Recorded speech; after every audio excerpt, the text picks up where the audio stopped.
आप सुन रहे हैं डर का एहसास, डरावनी कहानियाँ। तो चलिए स्टार्ट करते हैं एक और डरावनी कहानी। ये कहानी मेरे दोस्त उत्तम ने मुझे भेजी है। तो चलिए इस कहानी को उत्तम की जुबानी सुनाते हैं। मेरा नाम उत्तम कुमार है और मैं एक झारखंड का रहने वाला हूँ। मैं एक आदिवासी इलाका सुदूर गांव का रहने वाला हूँ। ये जो घटना का जिक्र मैं करने जा रहा हूँ वो आज से लगभग 9 साल पहले की बात है। उस समय मेरे गांव में बिजली तक नहीं थी और उस समय रात के वक्त मेरे गांव में एक बहुत घनघोर अंधेरा छा जाया करता था। शाम को 6 बजे अंधेरा होते ही बहुत कम लोग बाहर देखने को मिलते थे।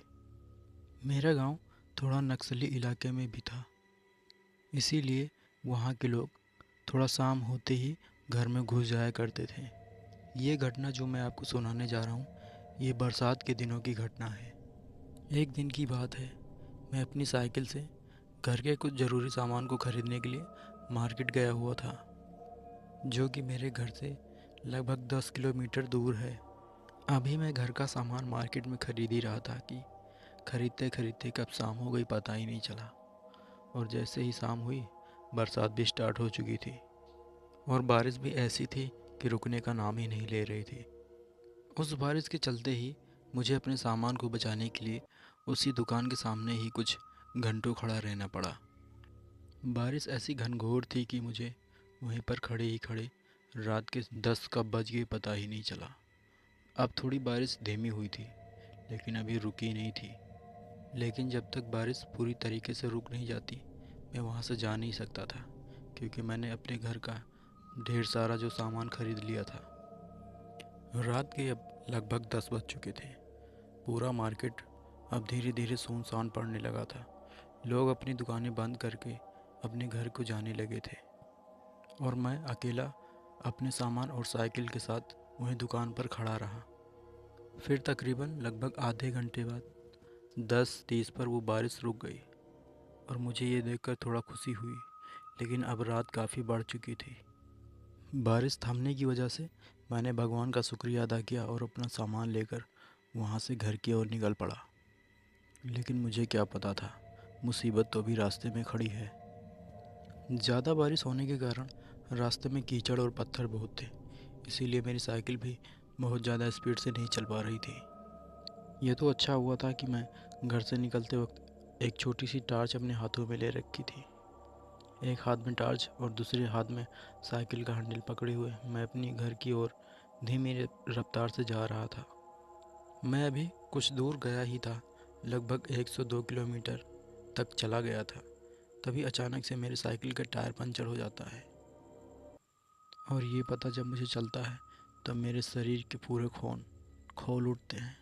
मुझे उस वक्त गुस्सा तो बहुत आता है, लेकिन कर भी क्या सकता था।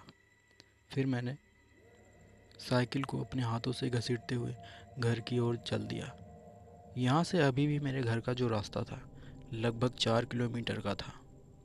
मुझे काफ़ी दूर पैदल जाना था। इस वक्त करीब रात के 11 बज चुके थे और बरसात के दिनों में रात 11 बजे बहुत ही भयानक नज़ारा होता है और मुझे भी बहुत डर लग रहा था, लेकिन क्या कर सकता था, घर तो मुझे जाना ही था।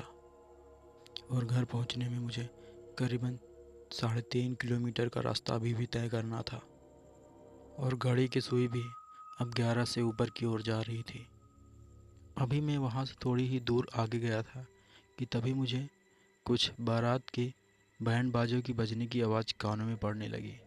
ये सुनकर मुझे थोड़ा खुशी हुई कि शायद कोई आसपास के गांव में कोई बारात आई है।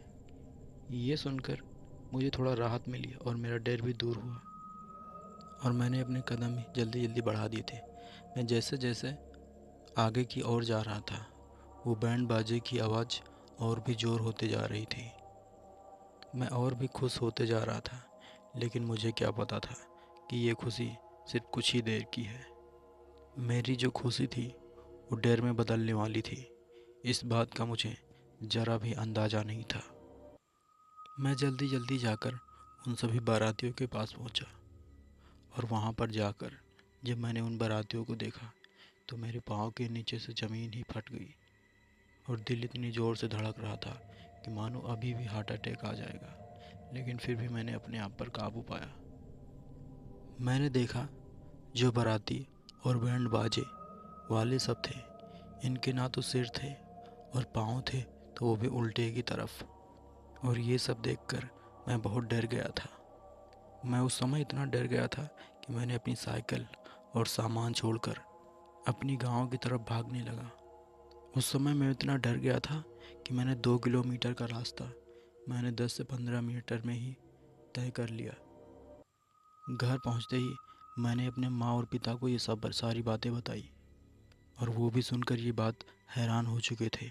जब उन्होंने मेरे साइकिल और सामान के बारे में पूछा तो मैंने उन्हें बताया कि डर के मारे मैंने वो साइकिल और सामान वहीं छोड़कर भाग आया हूँ।